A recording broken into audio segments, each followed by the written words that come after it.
Hey guys, good morning. It's Tony. So due to the 20 to 1 stock split on Google, so it's I got a couple questions yesterday that I wanted to answer really quickly. It's gonna be both. Both classes of Google or Alphabet are gonna be splitting 20 to 1. They're both essentially gonna be the same price, around 150 or so, and it's gonna happen. I think as of now, the date is set to July 1st.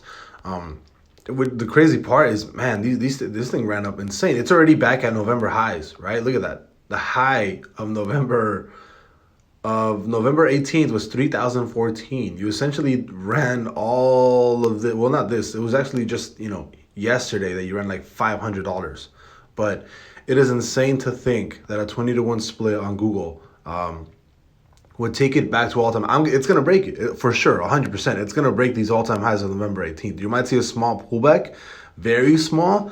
I think you might actually see Alphabet or Google a Class C at like 3,500 before the split, even 4,000.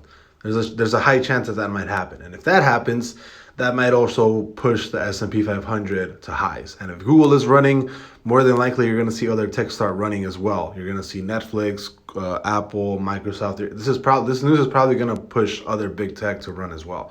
But absolutely insane that it's running this hard. But yeah, the official 20 to 1 split is gonna happen as of right now that I know of, July 1st.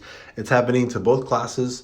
And I'm opening huge longs on this, right? I'm not doing it on Robinhood. I'm actually doing it on Forex that I can open a leverage position, which I will, because I think there's a very high chance that you're gonna beat 3,000 these highs of 3,000.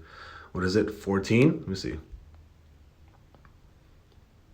Highs of 3,037. Yeah, so 3,037. I think it's going to beat it. I think you're going to easily beat 3,037 highs. You're going to keep running. I think Alphabet has a really good chance of hitting like 3,500 before the split, maybe even $4,000. I think there's a lot of hype around this, and I think this is going to push every other tech as well as the S&P 500. Oh, sorry, as well as the S&P 500 back to highs. Well, not the highs, but at least very very close. So I don't know, man. I'll see you guys later. Bye bye.